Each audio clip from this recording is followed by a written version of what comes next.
அன்பு உள்ளங்கள் அனைவருக்கும் வணக்கம். நான் உங்கள் கார்த்திக். எல்லாம் நல்லா இருக்கீங்களா? நல்லா இருப்பீங்க நம்புறேன். நான் ரொம்ப நல்லா இருக்கிறேன். காலையில் பயபக்தியாக ஒரு வீடியோ கோயிலுக்கு போயிட்டு வந்தேங்க. எல்லாம் நல்லா இருக்குன்னு சொல்லி வேண்டியிருக்கேன். அதே மாதிரி வீடியோக்குள்ளே போகிறதுக்கு முன்னாடி நம்ம சேனலை முதல் டைம் பார்க்குறதா இருந்தீங்கன்னா சப்ஸ்கிரைப் பண்ணி சப்போர்ட் பண்ணுங்கள். ஏற்கனவே வீடியோ பார்க்கக்கூடியவங்க சப்ஸ்கிரைப் பண்ணாமல் இருந்தீங்கன்னா சப்ஸ்கிரைப் பண்ணுங்கள். உங்களோட முழு ஆதரவு நம்ம சேனலுக்கு முழுமையாக தேவைப்படுது. இப்போ நம்ம சில அரசியல் சம்மந்தப்பட்ட நிகழ்வுகளை நம்ம இந்த காணொலியில் பார்க்க போகிறோம். அதற்கு முன்னாடி நேற்று நம்ம ஒரு வீடியோ போட்டிருந்தோம். தென்காசியில் நடந்த தனியார் பேருந்து பஸ் விபத்து. இதில் வந்து இப்போ 7 பேர் உயிரிழந்ததாக காலையில் தகவல் வந்துச்சு. அந்த உயிரிழந்த குடும்பத்துக்கு நம்ம முதல்ல ஆறுதலையும் தெரிவித்து கொள்ளலாம். தனியார் பேருந்து டிரைவர்கள் வந்து பார்த்திங்கன்னா உண்மையிலேயே ரொம்ப அதிவேகமாக தான் ஓட்டுறாங்க. ப்ரைவேட் பஸ்ஸில் போகிறவங்க எல்லாருக்கும் தெரியும். அது என்னென்னா அரசு பஸ் இருந்துச்சு. அந்த பஸ்ஸை ஓவர்டேக் பண்ணுறதுக்காக அவர் லெஃப்ட் சைடு ஏறி இருக்கார். ஏறும்போது விபத்தாயிருக்கு. அந்த பஸ்ஸோட ஃபுட்டேஜ், அந்த இமேஜ், வீடியோலாம் பார்க்கும்போது ரொம்ப ரொம்ப கொடூரமாக இருக்குது. எப்படி நடந்திருக்குன்னு நம்மளால் யூகிக்கவே முடியல. அந்த மாதிரி ஒரு விபத்து கூட நடந்துச்சு. இப்போ வந்து பார்த்திங்கன்னா கிட்டத்தட்ட ஒரு 60 பேர் வந்து மருத்துவமனையில் சேர்க்கப்பட்டிருக்காங்க. தென்காசி சரௌண்டிங்கில் உள்ள மருத்துவமனையில் சேர்க்கப்பட்டதாக தகவல் வந்திருக்கு. அவங்களும் விரைவில் குணமாகி வீடு திரும்பணும் நான் கடவுள் வேண்டிக்கிறேன். இப்போ நம்ம வீடியோக்குள்ளே போகலாம். அரசியல் சம்மந்தப்பட்ட நிகழ்வுகள், நிறைய நிகழ்வுகள் நேற்று வந்து ரொம்ப இன்ட்ரெஸ்டிங்காக நடந்திருக்கு. சீமான் அவர்கள் பற்றிய தகவல்கள், விஜய் அவர்கள் பற்றிய தகவல்கள், இந்த மாதிரி புதுசாக உருவான எதிர்க்கட்சியாக இருக்கக்கூடிய களத்தில் நிற்கக்கூடிய கட்சிகள் பார்த்தீங்கன்னா நிறைய சுவாரஸ்யமான தகவல்கள் டெய்லி நம்ம அப்டேட் ஆகிட்டு இருக்குது. இதில் சீமான் அவர்கள் பற்றி நம்ம முதல்ல பார்க்கலாம். சீமான் அவர்களோட பத்திரிகையாளர் சந்திப்பில் நடந்த ஒரு சின்ன ஒரு விவாதம் என்னென்னு பார்த்தீங்கன்னா, பத்திரிகையாளர் வந்து தினந்தோறும் என்னை பொறுத்த வரைக்கும் தமிழ்நாட்டு அரசியலில் தினமும் குறைந்தது 2 பத்திரிகைகளை சந்திக்கக்கூடிய நபர் யாருன்னா சீமான் அவர்கள் தான். நான் நிறைய தடவை பார்த்துருக்கேன்.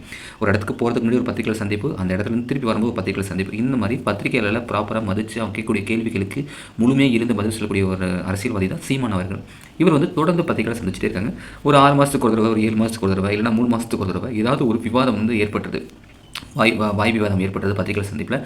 அது வந்து அடுத்த ஒரு வாரத்துக்கு வந்து பார்த்திங்கன்னா மிகப்பெரிய உள்ள பேசும் பொருளாக மாறிடுது. எதிரே உள்ள பத்திரிகையாளர்கள் கேள்வி மட்டும் கேட்கறத விட்டுவிட்டு அடுத்த தாண்டி விவாதமும் அந்த இடத்துல பத்திரிகை சந்திப்பில் மக்கள் இருக்கக்கூடிய சொசைட்டியில் இருக்கக்கூடிய பிரச்சனைகளை கேள்வியாக கேட்பாங்க. அதற்கு அவரோட கருத்துக்கள் என்னங்கிறத தெரிவித்து மக்கள்கிட்ட அதை கொண்டு போய் சேர்ப்பாங்க. இதுதான் பத்திரிகையாளர் நான் நினைக்கிறேன். கரெக்டு தானே? ஆனால் சில பத்திரிகையாளர்கள் முக்கியமாக வந்து பார்த்திங்கன்னா அவரை கார்னர் பண்ணுறதுக்காகவே அதை வந்து விவாதமாக மாற்றிடுறாங்க. இதனால் மற்ற பத்திரிகையாளர்களோட கேள்விக்கான நேரம் கிடைக்காம போயிடுது. அதோட நேரம் வந்து அதிகமாக நீடிச்சிருது. இப்போ அந்த பத்திரிகை சந்திப்பை நான் முழுமையாக பார்த்தேன். எஸ்ஆர் பற்றின கேள்வி தான் அந்த விவாதமாக மாறுது. என்னென்னு பார்த்தீங்கன்னா, எஸ்ஆருக்கு வந்து தேர்தல் ஆணையம் வந்து ஒரு கொடுத்துருக்காங்க. அதையே நீங்கள் ஸ்டேட் கவர்மெண்ட்டில் இருக்கக்கூடிய வேலையாட்கள் எடுத்து பார்க்குறேன்னு சொல்லி சீமானவர்கள் அது தப்பு தானே பண்ணக்கூடாதுல, அப்போ என்ன எதிர்க்கிறீங்கன்னு சொல்லி கேட்கும்போது அது சம்மந்தம் விவாதம் ஏற்படுது. அந்த பத்திரிகையில் தனிப்பட்ட முறையில் சீமான் மற்றும் கட்சி சந்தை 2 நிர்வாகிகள் மொத்தம் 3 பேர், சீமான் உட்பட 3 பேர் மேலே வழக்கு பதிவு 3 பிரிவுகளுக்கு வழக்கு பதிவு மேற்கொண்டிருக்காங்க. சீமான் அவர்கள் உரிமையில் திட்டதாகவும் தாக்க வந்ததாகவும் அவரோட நிர்வாகிகள் தனியாக கூட்டிகிட்டு போய் அவர் அடித்ததாகவும் அவர் வந்து போலீஸாரில் புகார் கொடுத்துருக்காரு. இதை நம்ம பார்க்க முடிஞ்சு.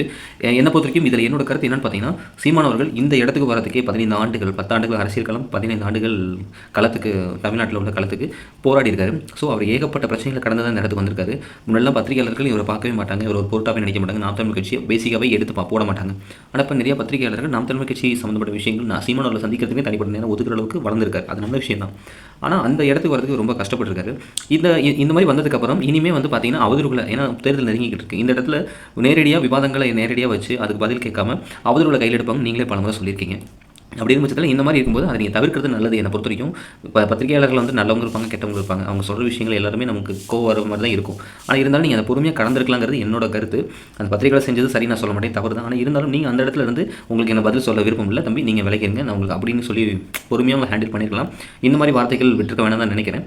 இடத்துக்கு இத்தனை சீமானவர்களை சந்திக்கிறதுக்கு பத்திரிகைகளுக்கு வெயிட் பண்ணுறாங்கன்னா அந்தளவுக்கு அவர் களத்தில் வந்து போராடி இருக்காரு, மக்கள் சந்திப்பு நடத்தியிருக்காரு.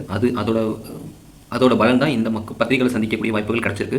இந்த இடத்துக்கு வரதுக்கு இவ்வளோ கஷ்டப்பட்டிருந்தாரு. ஸோ இந்த இடத்துலேருந்து அவர் வந்து கோவப்படாமல் கடந்து போயிருக்கலாம். ஏன்னா அவதூறுகளை கையில் எடுப்பாங்க, நீங்களே பலமுறை சொல்லியிருக்கீங்க. அது வந்து இதில் நடக்காமல் இருக்காது. ஏன்னா எப்படா ஒரு வாய்ப்புகள் கிடைக்கும், எப்படா இவங்களை வந்து மட்டம் தட்டலாம் அப்படின்னு தான் பார்ப்பாங்க.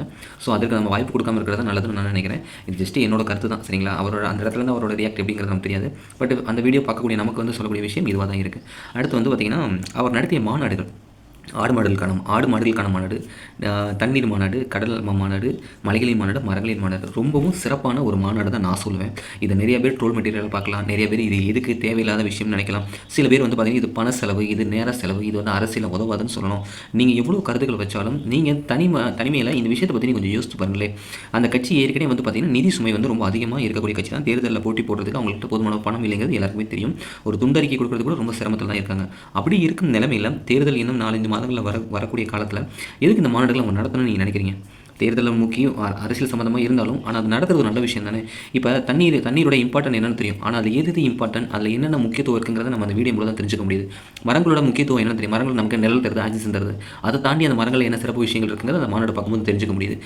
கடலில் வந்து நம்ம மீன் பிடிக்கிறோம். கடல் வந்து அதிகமாக வந்து மீன் உற்பத்திக்கும் உலகத்தில் உள்ள நாடுகளில் உள்ள 30% உணவு தேவையை கடல் தான் பூர்த்தி பண்ணுன்னு சொல்கிறோம். ஆனால் அதை தாண்டி கிட்டத்தட்ட பாதிக்கு பாதி ஆக்சிஜன், மனிதன் சுவாசிக்கக்கூடிய ஆக்சிஜன் கடலில் தான் வந்து உற்பத்தி ஆகுறது ரீசெண்டாக தான் தெரிய ஆரம்பிக்குது. நம்ம என்ன மரங்கள் தான் ஆக்சிஜன் கொடுக்கும், அமேசான் காலில் தான் ஆக்சிஜன் கொடுக்குன்னு நினச்சிட்டு இருந்தோம். அதை தாண்டி பல மடங்கு அதிகமான சதவீதம் கடலில் இருந்து தான் நமக்கு சுவாசிக்கக்கூடிய காற்று ஆக்சிஜன் கிடைக்குங்கிறது ரொம்ப வியப்பான விஷயம். அதுவும் நம்ம தெரிஞ்சுக்க முடியுது. ஆடு மாடுகளோட பொருளாதாரம் எந்த அளவுக்கு இருக்குது, அந்த ஆடு மாடுகளோட சந்தையில் எவ்வளோ வருமானம் இருக்குது, எவ்வளோ பொருளாதாரம் இருக்குது.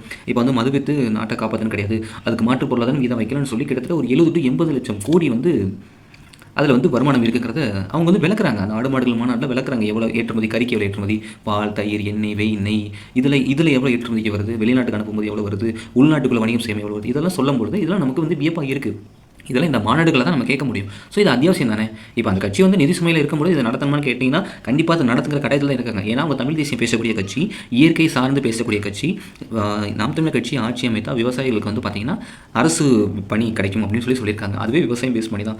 ஸோ இது ரொம்ப முக்கியமான ஒரு மாநாடு தான் நான் பார்க்குறேன். இவங்க நடத்திய இந்த மாநாடுகள் எல்லாமே ரொம்ப முக்கியமான மாநாடு, ரொம்ப வரவேற்கக்கூடிய மாநாடு. இந்த மாநாடுகளை பற்றி கருத்துக்களை, உங்களோட கருத்துக்களை நீங்கள் கையில் கமெண்ட் பாக்ஸில் கமெண்ட் பண்ணுங்கள். என்னை பொறுத்த வரைக்கும் நல்ல ஒரு முயற்சி, நல்ல ஒரு மாநாடு. முக்கியமாக தண்ணீர் மாநாடு அதிகமாக வரவேற்பு பெற்றுருந்துச்சு. ஆடு மாடுகள் மாநாடு வந்து இந்திய அளவில் பேசப்பட்டுச்சு. அதுக்கப்புறம் பார்த்தீங்கன்னா கடலம்மா மாநாடு, இப்போ ரீசெண்டாக நடந்த மாநாடு வந்து மிகப்பெரிய அளவில் பேசப்பட்டிருக்கு. நான் நிறைய பேர் பார்த்தேன். கடலம் வந்து ரொம்ப சக்ஸஸான ஒரு மீட்டிங்காக நடந்துச்சு. அதிகமான மக்கள் வந்திருந்தாங்க. ரொம்ப அது வந்து காணொலி காட்சி மூலமாக அந்த மாநாடு நடந்தப்போ நிறைய பேர் வந்து நிறைய விஷயங்கள் தெரிஞ்சுக்கிட்டாங்க. இது வந்து ஒரு நல்ல முன்னேற்றம் தான். நல்ல ஒரு அதிகமான வாக்குகளை சேகரிக்கான ஒரு நல்ல தொடக்கமாக இந்த மாநாடுகள் கை கொடுக்க நம்பிக்கை எனக்கு இருக்குது. ஒரு நல்ல முயற்சி தான். இப்போ நம்ம விஜய் அவர்களை பற்றி நம்ம பார்க்கலாம். விஜய் அவர்கள் வந்து பார்த்திங்கன்னா காஞ்சிபுரத்தில் மக்கள் சந்திப்பு நடத்தியிருந்தது. பொதுக்கூட்டத்தில் அரங்கத்தில் வர வச்சு சந்திச்சிருந்தாங்க.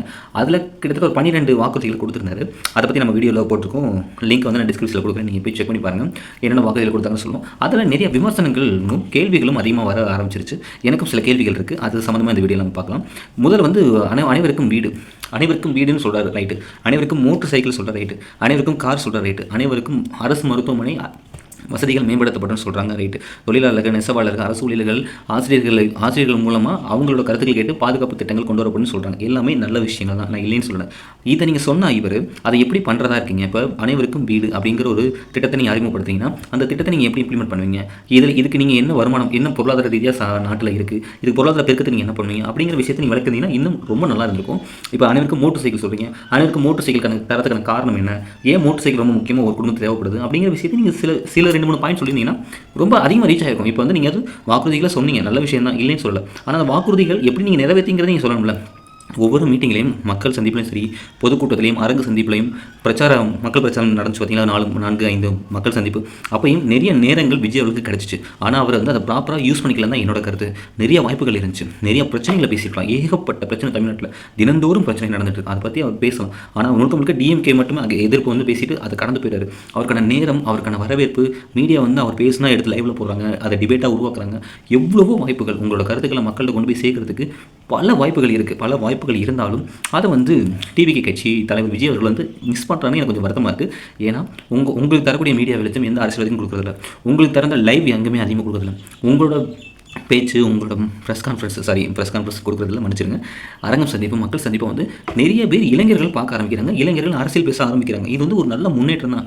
இவ்வளோ முன்னேற்றங்கள் கொடுக்கக்கூடிய டிவி கட்சி தலைவர் விஜய் அவர்கள் கிடைக்கக்கூடிய மக்களோட சந்திப்பில் பேசக்கூடிய நேரத்தை அதிகமாக பயன்படுத்தி நிறைய கருத்துக்களை வந்து சொல்லாமல் அங்கங்கே மிஸ் பண்ணிட்டு போயிடறாங்க தான் எனக்கு என்னோட கருத்தாக இருக்குது. நிறைய வாய்ப்புகளை மிஸ் பண்ணுறாங்க. இதுவே உங்களுக்கு பின்னாடிவாக இருக்குன்னு தான் என்னோட கருத்து. ஏன்னா இப்போ நீங்கள் வாக்குறுதிகள் கொடுக்குறீங்க, நல்ல விஷயம் தான், வாக்குறுதிகள் நல்லா இருக்குது. ஆனால் அந்த வாக்குறுதிகளை எப்படி நீங்கள் செயல்படுத்துவீங்க? இப்போ 12 வாக்குறுதி, அந்த 12 வாக்குறுதி எப்படி செயல்படுத்தி சொல்லுங்கள். அது உங்களோட அரங்கம், உங்கள் கட்சி சார்ந்த நபரோட அரங்கம், மக்கள் வந்து உங்களை பார்க்க வந்திருக்காங்க. நீங்கள் சொன்னால் கண்டிப்பாக கேட்பாங்க. அதனால் நீங்கள் எப்படி பண்ணுவோம் அப்படின்னு சொல்லும்போது இன்னும் அங்கே கேட்கக்கூடிய ஒரு 2000 பேருக்கு இன்னும் தெளிவாக புரிஞ்சிருக்கும். ஓகே, தளபதி வீடு தரேன் சொல்லியிருக்காரு, வீடு தரதான் இப்படி தருவாருன்னு சொல்கிறாரு அப்படின்னு சொல்லி ஒரு நல்ல விஷயம் போய் சேர்ந்துருக்கும். ஆனால் அது கடந்து போயிட்டீங்க. ஒவ்வொரு சந்திப்புலையும் சரி, மக்கள் சந்திப்பில், அரங்கம் சந்திப்பில், கட்சி பொதுக்கூட்டத்தில், கட்சி உறுப்பினர்கள் கூட்டத்தில் நிறைய விஷயங்கள் பேசலாம். நிறைய பிரச்சனைகள் இருக்குது, ஏகப்பட்ட விஷயங்கள் பேசலாம். மக்கள் சம்மந்தப்பட்ட, மக்கள் வாழ்வாதாரம் சம்மந்தப்பட்ட, அரசு சம்மந்தப்பட்ட, அரசோட நடவடிக்கை, அரசோட திட்டங்கள், சட்டங்கள் எல்லாத்தையும் பற்றி தெளிவாக பேசலாம். ஆனால் எல்லாமே கடந்து போகிற மாதிரி தான் சூழ்நிலை அமையுது. இது உண்மையிலேயே ரொம்ப வருத்தமாக இருக்குது, ஒரு ஏமாற்றமாக தான் இருக்குது. கிடைக்கக்கூடிய வாய்ப்புகளை பயன்படுத்திக்கணும். அதன் மூலமாக உங்களோட கருத்துக்களை மக்கள்கிட்ட போய் கொண்டு போய் சேர்க்கணும். இதுதான் என்னோட கருத்து. ஆனால் தொடர்ந்து இந்த மாதிரி நடந்துகிட்டு இருக்கு. அடுத்து மக்கள் சந்திப்பில் பார்க்கலாம் விஜய் அவர்கள் எந்த அளவுக்கு அந்த மேடையை பயன்படுத்திக்க போகிறான்னு பார்க்கலாம். தமிழக வெற்றி கழகம் இந்த மாதிரி புது கட்சிகள் மேலே சில விமர்சனங்கள் இருக்குது. இது இப்போ நான் சொன்னது முழுக்க முழுக்க என்னுடைய பார்வை. இது சில பேருக்கு அவங்களோட பார்வைக்கும் பொருத்தமாக இருந்திருக்கும். ஒருவேளை நான் சொன்ன கருத்துக்களில் முரண்பாடுகள் இருந்தால் தாராளமாக கமெண்ட் பாக்ஸில் பதிவு பண்ணுங்கள். உங்கள் கருத்துக்கள் அனைத்தையும் நான் முழுமையாக வரவேற்கிறேன். தொடர்ந்து நமக்கு ஆதரவு தெரிவிங்க, வீடியோவை பாருங்கள். நம்ம அப்லோட் பண்ணக்கூடிய வீடியோவில் எந்த கருத்துக்கள் இருந்தாலும், என்ன உங்களோட கருத்துக்கள் எதுவாக இருந்தாலும் தாராளமாக நீங்கள் தெரியப்படுத்துங்க. மறக்காம சேனலை சப்ஸ்கிரைப் பண்ணுங்கள், சப்போர்ட் பண்ணுங்கள். மேலும் இன்னொரு நல்ல வீடியோட மீண்டும் உங்களை சந்திக்கிறேன். நன்றி.